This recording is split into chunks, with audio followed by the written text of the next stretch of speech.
Hello everyone, welcome to day 8 blog. ಏನಪ್ಪ ವಿಷಯ ಅಂದರೆ, ಗ್ಯಾಸ್ ಇದ್ದರೆ ಜಾಬಲ್ಲಿ ಕಾಸಿದ್ದಂಗೆ ಗ್ಯಾಸ್ ಹಾಕ್ಸ್ಕೊಂಡು ಡ್ಯೂಟಿ ಕಡೆ ಹೊರಟಬೇಕಾದ್ರೆ ಈ ಥರ ದೃಶ್ಯ ಒಂದು ನೋಡಿದೆ. ತಳ್ಕೊಂಡು ಹೋಗೋದು ನೋಡಿದೀನಿ, ಓಡಿಸ್ಕೊ ಹೋಗೋದು ನೋಡಿದೀನಿ. ಯಾವ್ದು ಗುರು ಒತ್ಕೊಂಡು ಹೋಗೋದು, ಸತ್ಯಾಣ ಒತ್ತಂಗೆ ಒತ್ಕೊ ಕೂತವನಲ್ಲ ಇವನು. ಈ ಥರ ದೃಶ್ಯಗಳೆಲ್ಲ ನೋಡೋಕ್ಕೆ ಸಿಗೋದು ನಮ್ಮ ಬೆಂಗಳೂರಲ್ಲಿ, ಎಸ್ಪೆಷಲಿ ನಮ್ಮ ಕರ್ನಾಟಕದಲ್ಲಿ ಮಾತ್ರ ಗುರು. ಕಾಂತ ಫೋನ್ ಮಾಡ್ಬಿಟ್ಟು ಬಾಮ ಮೊಟ್ಟೆಗೆ ಒಂದಷ್ಟು ಮೇವು ಹಾಕೊಳ್ಳೋಣ, ಡ್ಯೂಟಿ ಹೊಡಿಯೋಕೆ ಎನರ್ಜಿ ಇರಲಿ ಅಂತ ಕರೆದ. ಡ್ಯೂಟಿ ಮುಗಿಸ್ಕೊಂಡು ಓಡ್ತಾ ಇದ್ದೆ ಮನೆ ಕಡೆ. ಏನಪ್ಪ ಇದು ರೋಡ್ ತೋರಿಸ್ತಾನೆ ಅನ್ಕೊಂಬೇಡಿ, ಇಲ್ಲೊಂದು ವಿಷಯ ಐತೆ ಫ್ರೆಂಡ್ಸ್.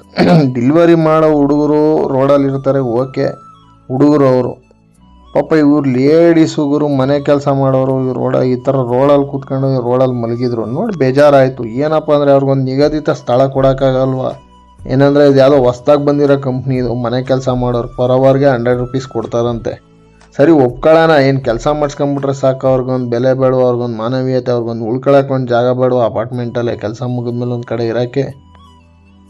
ಬೇಜಾರಾಯಿತು ಮನ್ಸಿಗೆ, ಹೇಳ್ದೆ ಅಷ್ಟೆ. ಸರಿ ನಮ್ಮ ಬ್ರದರ್ ಹತ್ರ ಒಂದಷ್ಟು ಚಾಟ್ಸ್ ತಿನ್ಕೊಂಡು ಮಗನ ಮನೆಗೆ ಡ್ರಾಪ್ ಮಾಡಿ ಮತ್ತೆ ಡ್ಯೂಟಿಗೆ ಬಂದೆ. ಬರಬೇಕಾದ್ರೆ ಬ್ರದರ್ ಫೋನ್ ಮಾಡಿ ಕರೆದ್ರು, ಬನ್ನಿರಿ ಬಟ್ಟೆ ಒಂದಷ್ಟು ಸೇಲ್ಗೆ ಹಾಕೋರೆ, ತಗೊಳಂಗಿದ್ರೆ ಡಿಸ್ಕೌಂಟಲ್ಲಿ ಅಂತ. ಬಂದು ನೋಡಿದ್ರೆ ಪಾಪ ಅವ್ರ ಪರಿಸ್ಥಿತಿನೇ ಹಿಂಗಾಗ್ಬಿಡೋದ.